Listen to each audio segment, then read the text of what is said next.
Hey, everybody. Thanks for joining us today. This is another edition of the Sport Clips Hall of Fame podcast. This is Chad Jordan. I'm the Director of Digital Marketing here at Sport Clips. And excited because I am joined today by, who do we have with us? Hi, I'm Gordon Logan, CEO and founder of Sport Clips. Yeah, so surprised we have Gordon with us today. He is literally Sport Clips Hall of Fame. So when we named this, we actually named it after him. It just took me a couple months to finally wrangle Gordon down and get him here. But we're going to have a good time.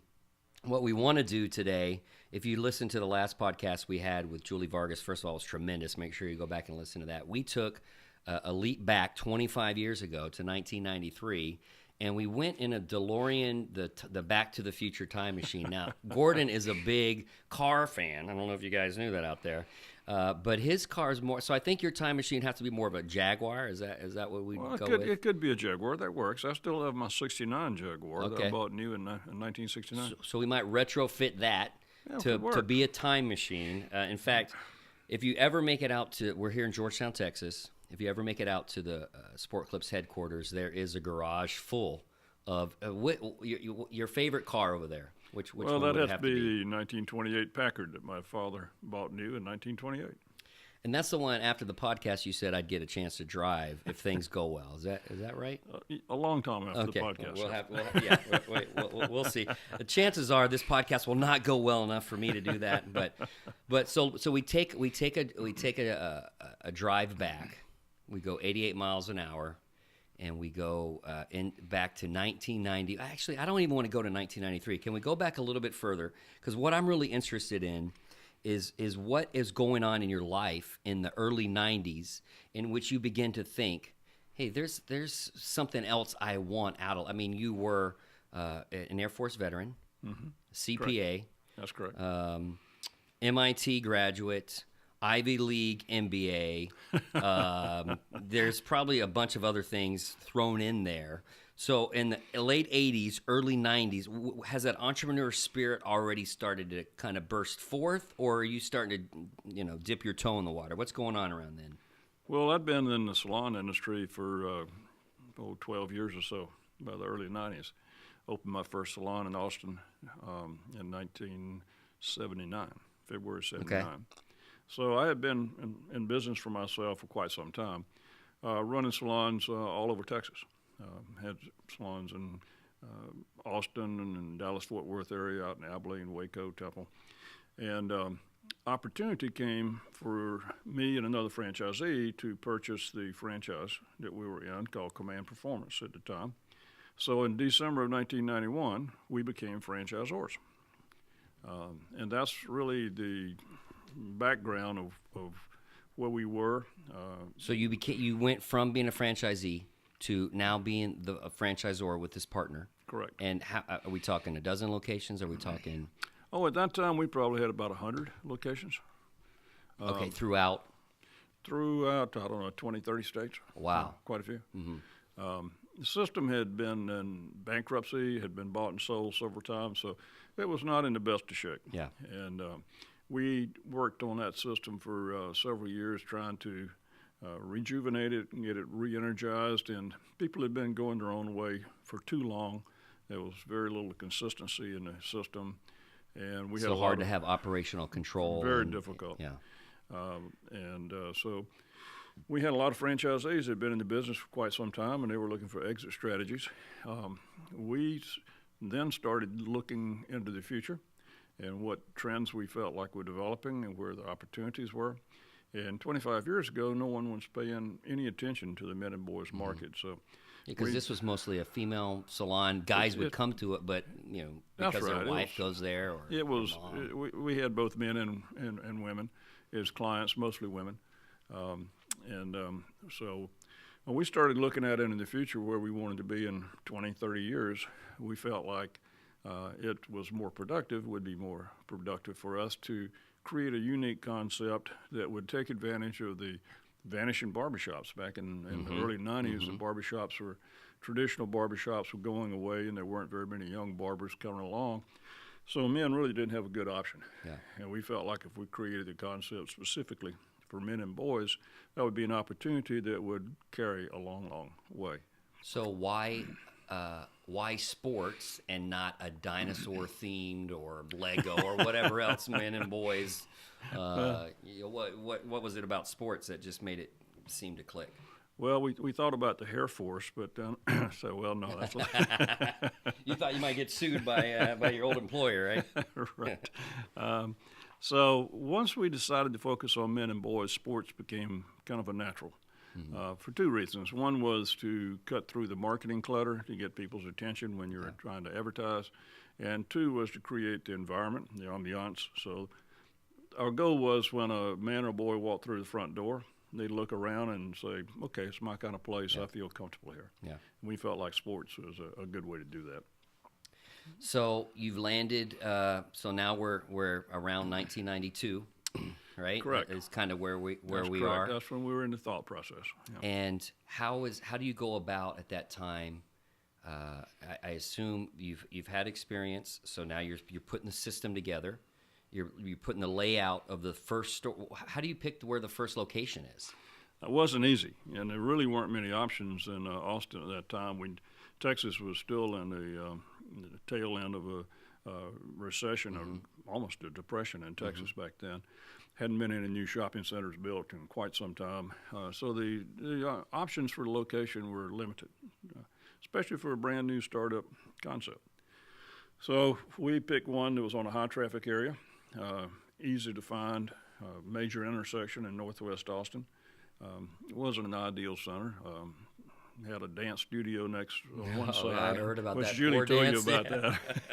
A nail salon on the other side, and an Indian restaurant on one side, and a Cajun restaurant called Pearl's Oyster Bar.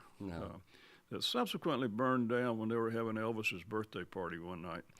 Wow, they could have used the flooding from the first day's location to help. Yeah, could have worked. So we came up with the location that today we probably wouldn't put a sport clips in. But at the time, it was the best we could do, so we made it work. As judicious, we made it work, and I think it really points out. Julie did a fantastic job for us as our manager, and if you run a good operation within the four walls, real estate is not as important. It's not location.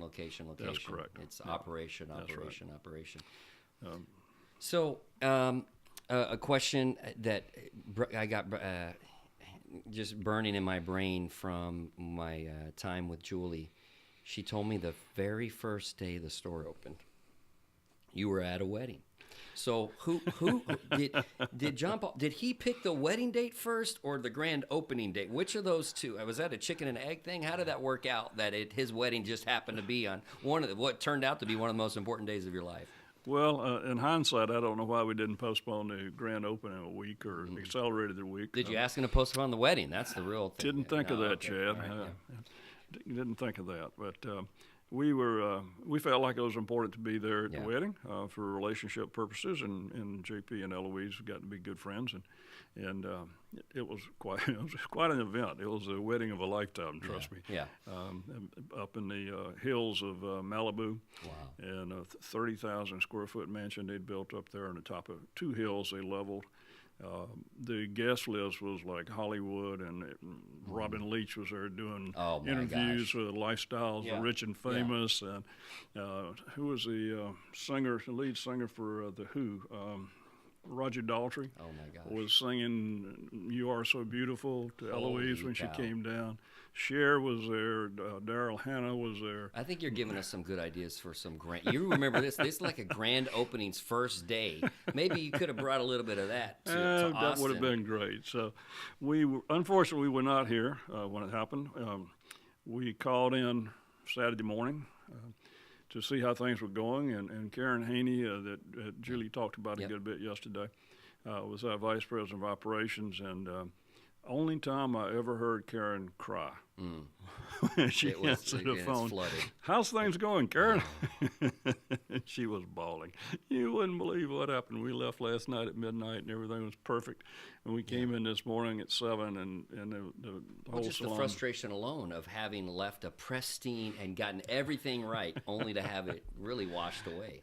So she was very resourceful, and she got some emergency people out there to help clean up the water and put the heaters and everything. I think they opened around noon.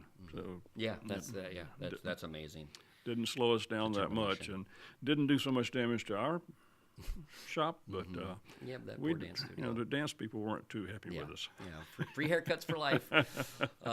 So, do you have any other? Since we're still looking at 1993, any memories from that first year or two? Any struggles, challenges that you had to overcome, or some highlights that you care to share with us? Well, we had a lot of the process of developing. You asked me earlier about how did we develop the concept. Yep. We did have a foundation, and we'd been working within a franchise system for quite some time.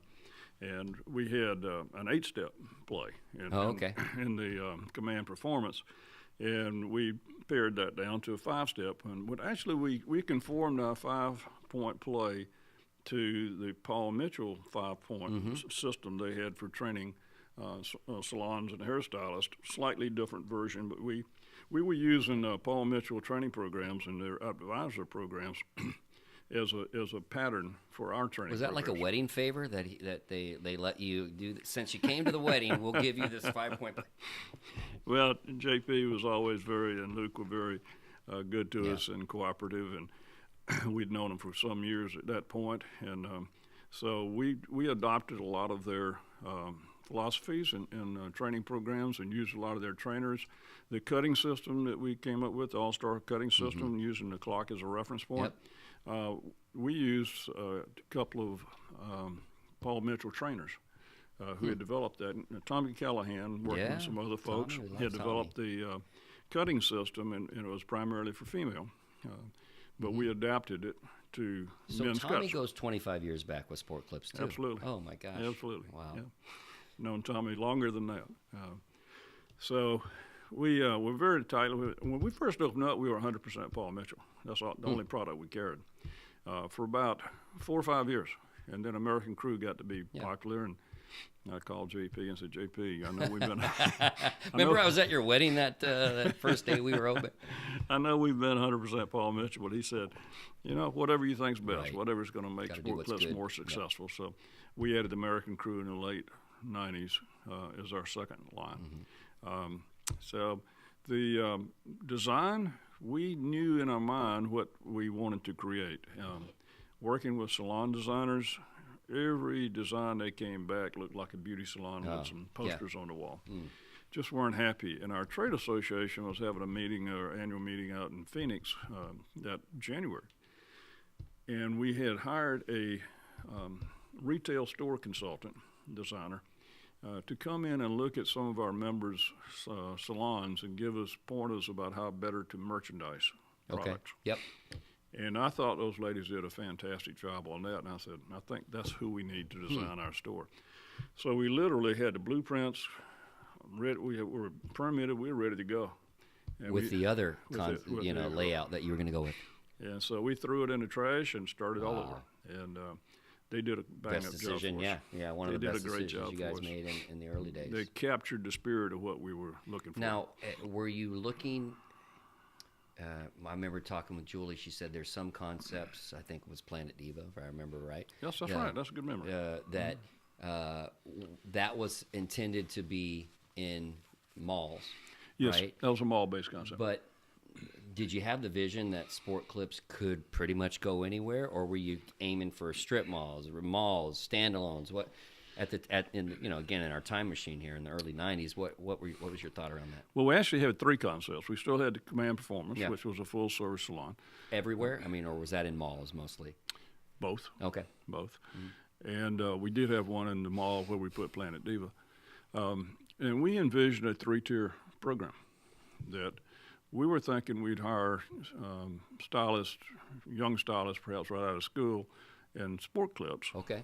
And train them like in evenings or whatever on how to do perms and colors and ladies' hairstyles, and then promote them up to Command Performance, and then take our best stylists out of Command Performance and put them in Planet Diva, which was higher. So going upscale from Sport Clips all the way up to Planet Diva. Yeah.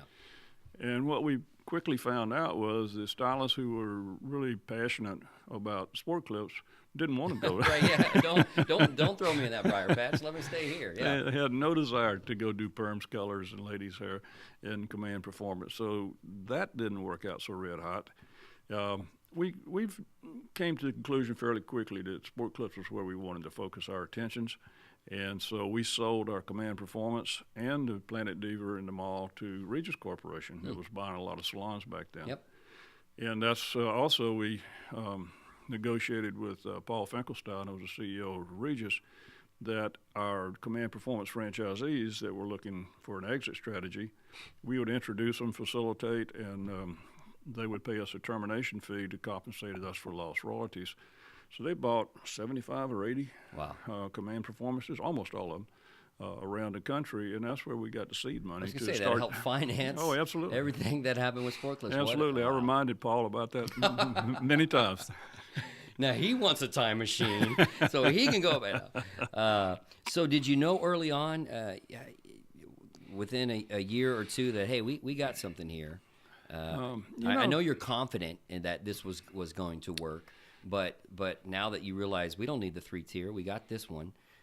Exactly. Was it pretty instantaneous within a year, 2 years? You're like, this is. It took us 6 to 12 months to really get the kinks worked out at Sport Clips, to really get it start moving in the right direction where we felt comfortable. And then we perfected the cutting system, the training programs, all the operating manuals, the marketing programs, and so forth, and started franchising 2.5 years later in November of '95. How many people?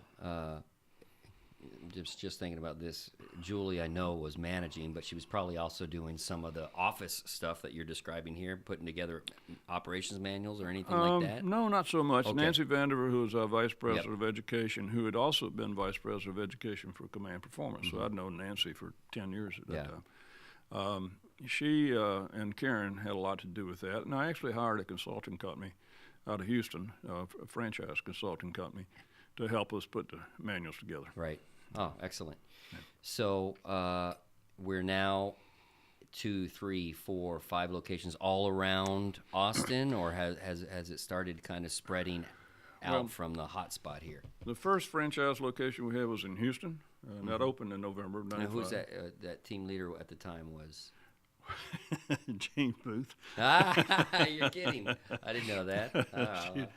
She was partners with a lady that was awesome. a vice president of something or another back then, yeah. who she had worked with in a consulting firm out of Houston. Did they move to Houston and run the store? Or?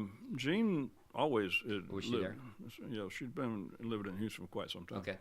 And Janie lived in Houston. Okay. So they were there, and that store opened in '95. Then we opened 3, I think, company stores in the Austin area in '96, plus another franchise location, 2 more franchise locations in Houston, I think. Did you know, was it easier now picking locations? You didn't have to just go somewhere, or at this point, the recession's maybe over in the mid-90s? It was starting to, we were coming out of it by then, So there were some new construction, new shopping centers going on. There was one in Houston. Gene and I were the real estate department back then. We all had multiple hats back then. Gene was real estate and field operations, or running the team leader, and marketing. And I was kind of the chief cook and bottle washer wherever I needed to be. I tried to help out. So Gene and I visited, I'm sure, every real estate developer in Houston and Austin, trying to convince them to take a shot with this new startup franchise. One of the funniest ones was there's a center there in Houston right across from the Galleria that we still have a store in. And it was a brand new shopping center, upscale shopping center by Weingarten. And the lady that was in charge of it, who still with Weingarten, her vision was upscale. So upstairs, it was a 2-level deal. Upstairs, they had an Aveda salon, and they had Morton Steakhouse, and they had a FAO Schwartz, which is gone now, but it was like a super upscale toy store there. Very, very nice shopping center. So Patty Bender was her name. She didn't understand our concept. And we explained it to her and showed her the pictures and so forth. And she said, I just don't understand. Why would anybody want to watch sports while they're getting a haircut? I don't know. Little did she know. Our real estate agent knew that she was married and had a son. So I said, I gave her a couple of free haircut coupons. I said, why don't you just give this to your husband and your son and let them go try it and tell you what they think? So she called me a week later and says, well, they loved it. I still don't get it, but I don't have to. Right? yeah, okay, we'll cut a deal. So we and that's a great example of some on the ground marketing. Giving out a couple free haircuts, and look what you got out of it. So we got a really good. That store did really well from almost day one. That's tremendous. You've been mentioning some names. I want to know some more of these. Maybe they could be sung or unsung heroes. Some of the early contributors to Sport Clips' success and what they meant to, especially in the early to mid '90s, to the growth of Sport Clips. Can you give me some people? Well, Karen, Nancy, and Julie were probably the three that had the most to do it, and Gene Booth. Yeah. We had a very small support team back then. Yeah, right. Nothing like 5 buildings and everything that's going on here nowadays. We were in the building, which is we call Building 1, where my office is. Yep. I moved into that building in December of '91. Wow. So I think we had a lady that answered the phones, a bookkeeper, and I think one other person. That was it.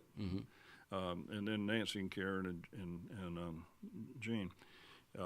So that small group got a lot done in a relatively short period of time. Although the first 5 years were a struggle, it took us 5 years to get 50 locations up, and all in Texas. Oh, okay. We started here, went to Houston, and then we went to San Antonio, had a couple of locations down there. And then, I can't remember, it was around 2000, we went to Dallas. Mark Mansfield was one of the first franchisees we had up there. What had he been doing at the time? He was selling software for having something to do with the oil patch. And his client, he traveled a lot. He was a Super Platinum Plus on whatever they call it, on Southwest Airlines. Oh, okay. And in fact, the only Dallas Cowboy game I've ever been to was some tickets that Southwest Airlines gave to Mark because he was such a great customer. Wow.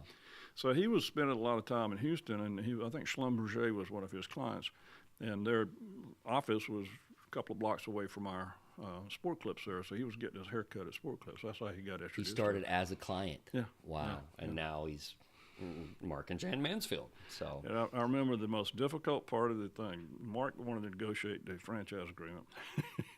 And we had a clause in there, I think it's still in there, that if a franchisee went public, that we could charge them $25,000 for legal fees to review it, because if you go public, there's a lot of documents and SEC and this, that, and the other. And Mark didn't like that. So, best of my knowledge, he hasn't gone public yet. Well, it's only been 20-some years or whatever, so give him some time, I'd like to know something about, so 25 years ago, there's a young boy by the name of Edward. Yes. Was he going by Gordon G.E.? What was he going by at the time? Well, we called him Gordon Edward for years. Gordon Edward, okay. So Gordon Edward, he's, 5, 6, 7 years old when you start, what? Well, let's say in '93 he'd have been 7 years old. 7. So is he in there as a coordinator? Is he sweeping up? Because there's no vacuums back then, I believe. Absolutely. There were vacuums back in 1993. From day one. Wow, I love it. From day one. So he knows not to bring in his own broom. Is he in the store helping out and kind of learning that kind of stuff, or is he playing with Legos and Matchbox cars? When we had the grand opening there at TX 101, we had a radio station do a remote, and the Coors girls came by. Oh, I like where this is going. Okay. He really enjoyed it. All of a sudden, he took a new interest in Dad's line of work. Yeah, I think this is all right, Dad. So he's now president, yes, COO. Yes. So you've literally seen him grow up in Sport Clips. Absolutely. Can you give me some proud dad moments of where you've kind of seen him grow and what he's doing now? Well, it's interesting how kids develop, and from very, very early age, he had an interest in the business. I had my office in my home until '91, and when he was just a little fella, he'd hear us answering the phone. Command Performance, may I help you? And one day, he was maybe 2 years old, and the phone rang, and he picked it up. Command Performance, Hey, man. nice. Skipping in. That's right. So he's always been interested in it. He worked in the office after school or in the summers, and we still do review all the plans for the stores to make sure everything's conformance and so forth. And I trained him on how to review the plans. So while he was in college, even he reviewed plans for us. Paid him $100 for every plan he reviewed, which was a good deal for us. And it gave him some beer money, so it worked out. Yeah, so, yeah. yeah. I'm sure it went to good use. We agreed that once he got out of school, he would go to work somewhere else for a couple of years. Okay. Get some Why? experience. Well, we felt like it'd be good to see the real world. Okay. And to make sure, was it to make sure he Make sure this is what he wanted to do. he wasn't trapped or anything? Correct. Felt Yeah, stuck. so it was his call, whether he wanted to come back or not. And he worked for Deloitte Consulting, which is a first-rate operation for a couple of years, got some really good experience, and came back with us in January of 2010. Okay. So a little over 8 years ago. Excellent. And, he started working with Betty. My wife Betty was running our company stores at the time, which at the time I think we had 14. 14, and now 70. 70, and this is July of 2018. So who knows how many more? But he started out running a single location. He was responsible for a single location. Which one? I think it was TX 101, but I wouldn't swear to it. Yeah, okay. And he did well there, so Betty gave him half a dozen in North Austin or something like that. Did well there, so What was he doing while running them? I mean, working with the managers and Okay. The support, manager training and support, and helping them with scheduling, whatever needed to be done, just like a team leader would, and doing some marketing as well. So he eventually got really good at store operations. Right. So Betty kind of faded into the background and let Edward. she saw the writing on the wall, and she saw a great pivot point for her. I got some guy here that can help out. It worked out. Betty's a stylist, so she'd been in the business a long time, and she's very good at operating salons also, and was doing a good job. But she saw Edward was really taking off, and so he became in charge of our company stores. At the time, we had a vice president of operations, Connie Boltinghouse, who worked with Mark Carter at Regis for years, 15 years, 10 or 15 years. And she retired and went back to school, I think, and got her divinity degree, master's degree. Nice. And I met Connie through a mutual friend who had worked with her for a long time. And she became our vice president of operations, came out of retirement. So retired from Regis and had some time in ministry, and then came over here. She came out of retirement, and with our understanding that was probably about a 5-year, that was about how long she wanted to work and so forth. And I thought that would be really good for Edward to work under with Connie for that. Kind of mentor her and help him grow in that role. Yeah, right. So he worked with Connie for 4 or 5 years, and then when she retired, he became vice president of operations, and later got promoted to chief operating officer, and then in April was promoted to president. Yeah, and things are now, humming along. It's a great year. Yeah, things are looking tremendously. Really good year. Things are really running well, and I am freed up to some degree. Yeah.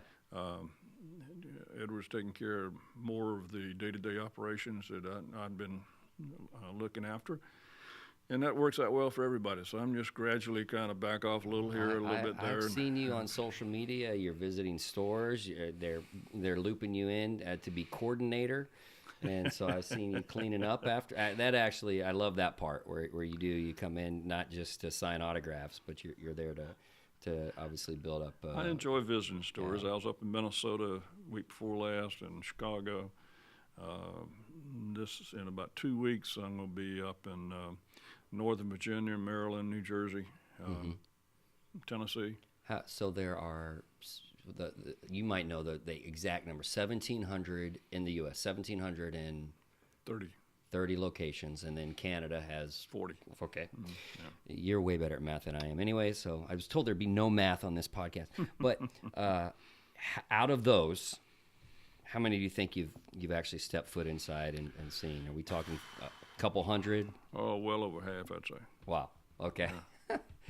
Yeah. Including quite a few in Canada.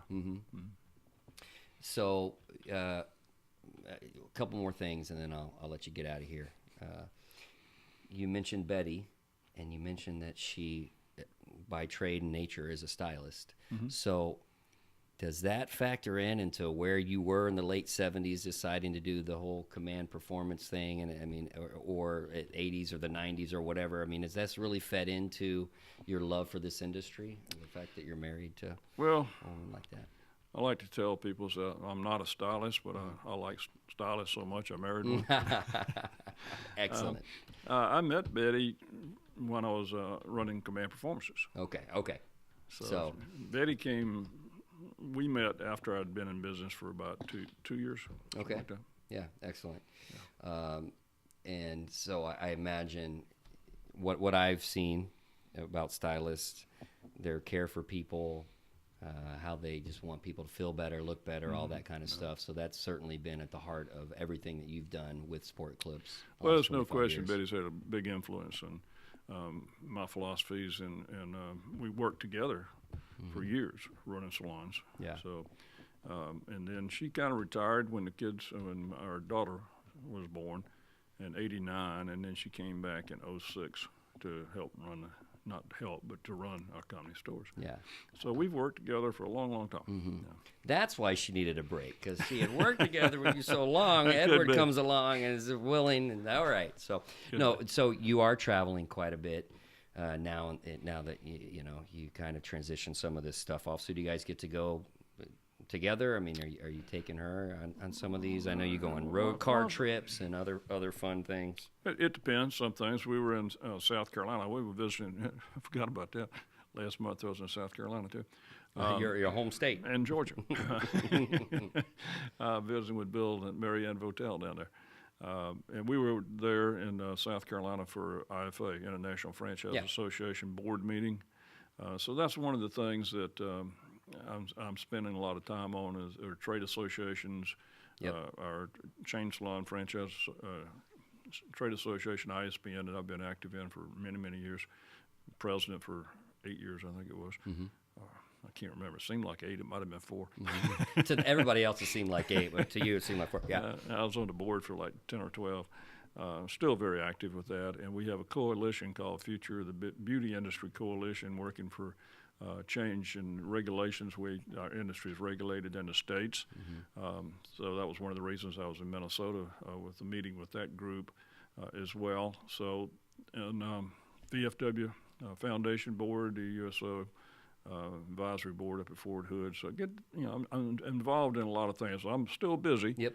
But the pressure's off as far as day-to-day operations. Yeah, exactly. You don't feel everything on your shoulders in terms of keeping the plate spinning here. No, we have such a great leadership team here. Yeah. The whole leadership team is just outstanding. So I feel very comfortable that it's in very, very good hands. Yep. And we're going to probably later this year do a separate podcast on this topic, but I did want to ask one or two questions around our charitable partnerships. And obviously you being a veteran, we're a very veteran-focused company, not just with Help a Hero and some other things, but a lot of franchisees, team leaders that are veterans as well. So can you describe some of the positive experiences that you've seen over the years Sport Clips make in communities or even nationally with some of this charitable work? Well, I think, the most obvious example is our Help a Hero program with the VFW, and we've raised over $6 million for the VFW Foundation. And we started out funding essentially all of the free phone calls home for troops overseas and in hospitals. And as the troops started coming home and the need for those phone calls decreased, we still fund that, but we shifted our emphasis to a scholarship program. And so we've awarded over $4 million in scholarships. Roughly 1,000 scholarships have been awarded. And we've helped people get everything from commercial truck driver's license to law school, medical school. Wow. So it's a whole gamut. And how do they qualify for that? Is there a process, a form? Yeah, we have a third-party company that the VFW Foundation retained, and that's what their business is, helping select people for scholarships. So we have a ranking system. Veterans can apply through the VFW Foundation website. Okay. Then the third-party company goes through all the applications and ranks them and makes recommendations to what it is. We still could use a lot more funding. Only about 16% of the applications we get, we're able to fund. So there's a big need there.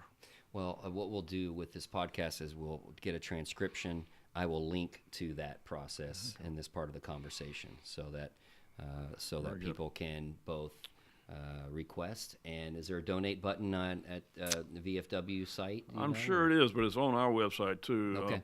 If somebody does donate through the VFW, make sure they use the sport note clips. that it's Help a Hero scholarship program. We also work with the Red Cross every September, the blood drive coming up. Matt Lewis and his team in North Carolina started that program, 5-6 years ago. And it became a regional program, and then we adopted it as a national program, which has helped them set records for blood donations. Because what do they do? The free haircuts for if you donate blood or for the month of September? I think 17,000 were redeemed last year. So that's a lot of blood and a lot of hair. Yes, both. Yeah.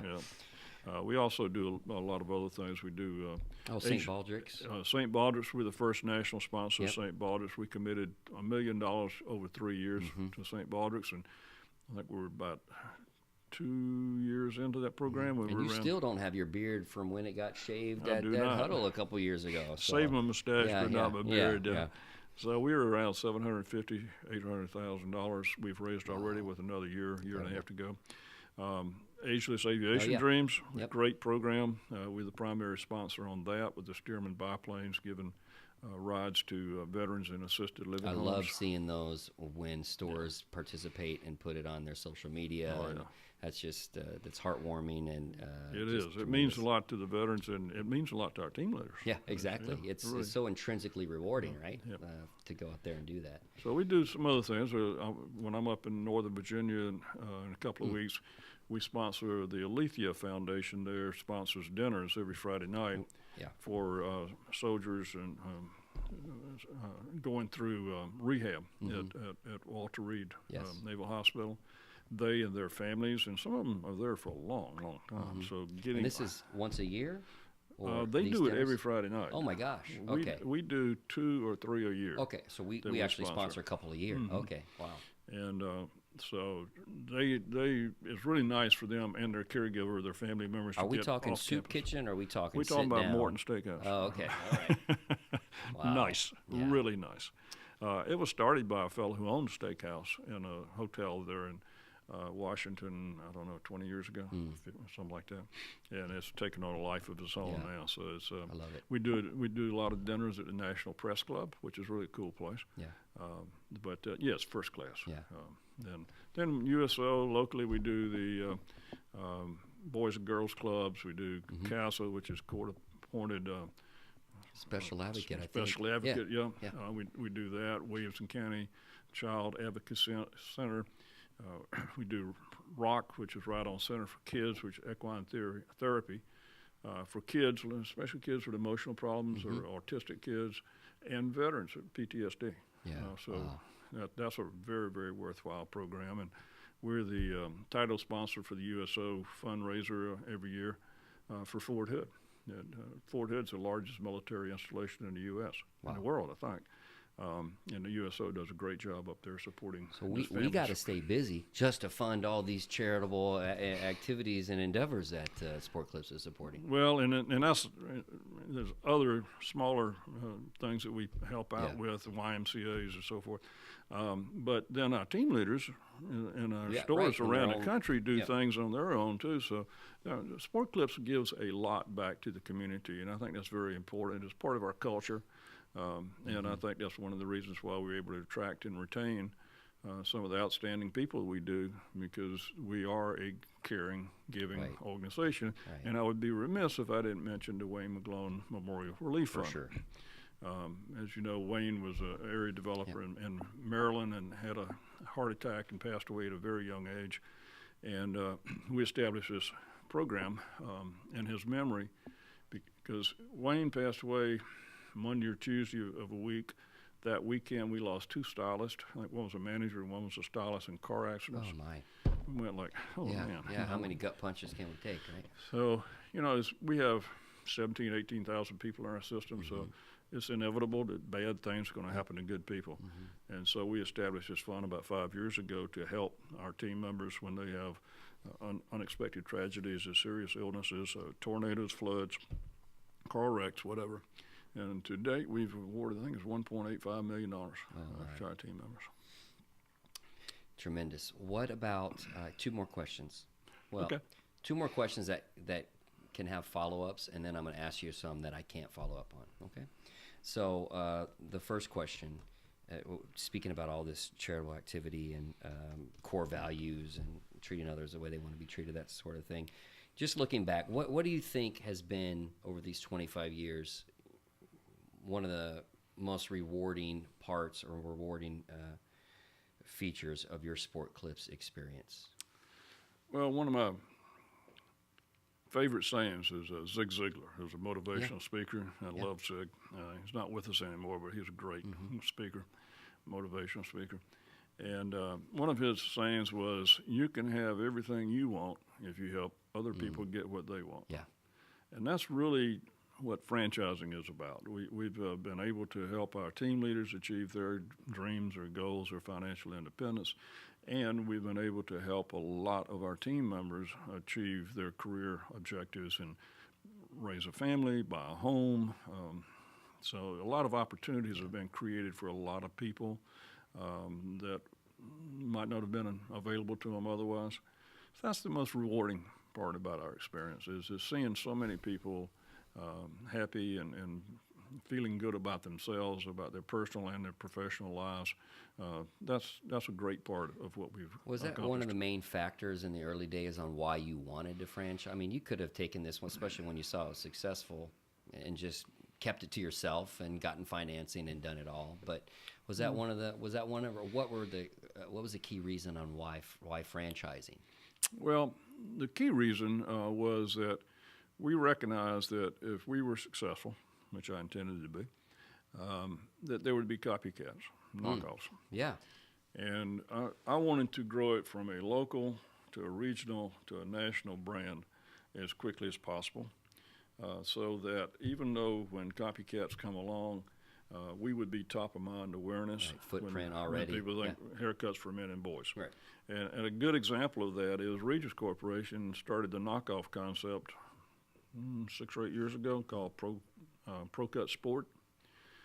And even with all their resources, a New York Stock Exchange company with a huge balance sheet was not successful. And that whole system came up and they opened 20 or 30 and they're all gone. Right.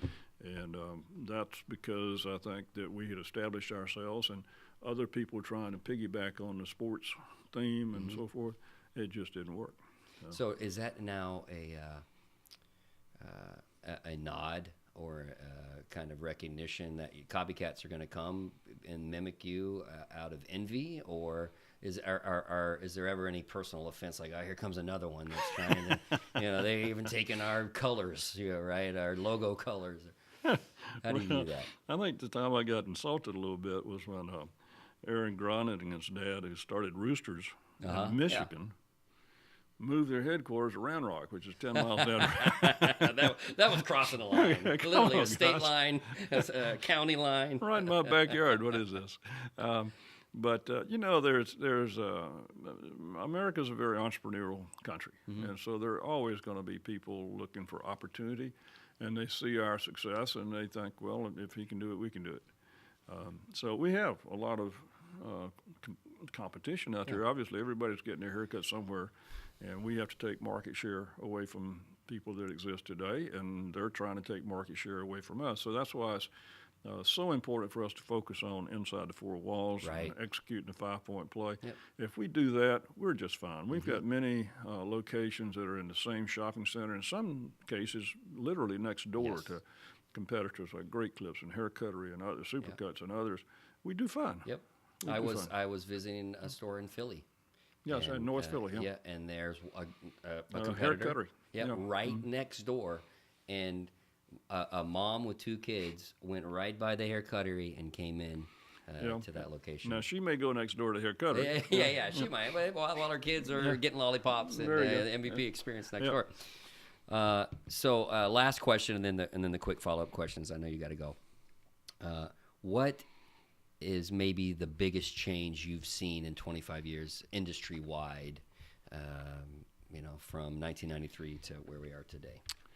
This industry doesn't change a lot. It's very slow to change. If you think about it, it's pretty basic. You use a pair of shears or a clipper and you cut hair. Styles change, techniques may be modified a little bit. I think the biggest change really is technology. Oh, right, yeah. We were computerized back in the early days with 286s and 14.4 modems, and it was pretty primitive by today's standards, but it got the job done. And at the time we were cutting edge. From day one, we always had sales reports available to us from all the stores, so we could monitor trends and identify where we needed to put attention and so forth. Today, of course, it's much more sophisticated. We have the online check-in and the wall board showing people where they are in the queue. We're introducing a texting program here shortly, and iPhone apps and Android apps, and those things are really podcasts. Shout out to the podcast. Oh yeah, that too. Yeah. But yeah, technology. What a great answer. And you don't think about technology impacting the salon industry so much, but from the client's perspective, that's a big plus. That's a big plus, and it also gives us a lot of good information that helps us run the business. A scheduling tool, it's a fantastic tool. When I started out, we didn't have computers. We had spreadsheets. Right. And we had dot matrix printers. Yeah. Exactly. And we had appointment books, and everything was done manually. We had client record cards. I mean, literally cards. Like a flip, kind of thing? They were 4 by 6, I think, and we had boxes of those damn things. Like a Rolodex kind of thing or whatever. Yeah. And it was really interesting to do. In the full-service business, we had all kind of questions on there, and what kind of style, and this and that and other, and what do you like, what you don't like, you're allergic to this and that and other. Ladies would sit down and fill out that thing and take 10, 15 minutes. Of course. You give a card like that to a guy. He's walking out. He's a walkout. I want a haircut. Exactly. I don't give you my life history. When we started Sport Clips, in our computer system, we used the last 4 digits of your phone number as an identifier. And then we asked for the zip code so we knew where people were coming from. And guys go like, what do you want to know? What are you going to do with that information? They're already distrustful. What can we do with that information? Now look information? where we are. Yeah. So it's been interesting to see how it evolved. Yeah, I love it. All right. So I usually have a list of 5 to 10 questions, since I know I'm going to have you on a future podcast when we talk about charity. Well, did I get to drive that car yet? That 28 pack? We'll answer that offline. I know I'm going to hopefully have you on a future podcast. I'm only going to ask you 5 of these questions, but I cannot ask follow-ups. Okay. All right? All right. So these are just for fun. Which superpower would you most like to have? That I don't already? You just answered it. Thank you. Okay, number 2. What is your personal motto? Well, I think what I said is Zig Ziglar's. Yeah. You can have anything you want if you help other people get what they want. Okay. Other than where you live now, where else in the world would you most like to live? Probably on the beach in South Carolina. Oh, okay. Still have a fondness for South Carolina beach. The low country in South Carolina is pretty terrific. Who is a celebrity? I mean, you've met a lot, but who is a celebrity you would most like to meet one day? That I haven't. I have met a lot. Yes. One of the most fun was Muhammad Ali. That you've already met, right? Well, it's too late now. Yeah. But the ones that you would like to meet. I'd like to meet.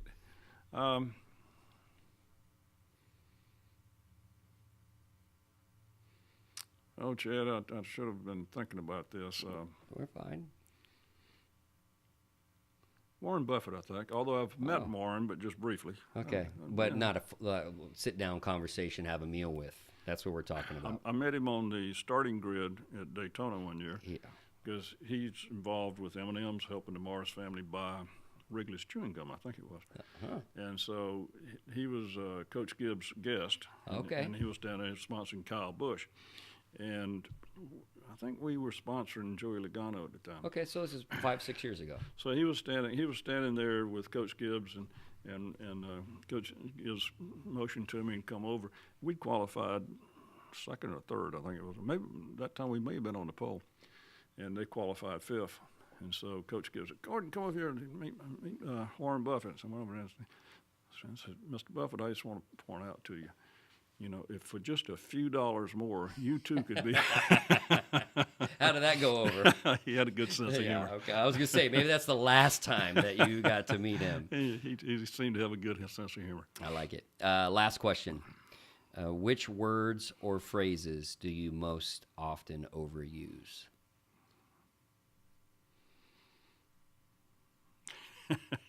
That is not that is suitable for broadcast. That's why I had to think hard. I don't know that. Hopefully, I don't use any particular words too much. A man of few words but many actions. How about that? Well, thank you and very many much. successes. So it's been a pleasure having you. Our guest today is what's the B stand for? Gordon B Logan. Baker. My Baker. mother's maiden name. Mother's maiden name, Gordon Baker Logan. And this has been Chad Jordan. Thanks everybody for tuning in. We hope to see you again, and you'll have a listen soon. Thank y'all.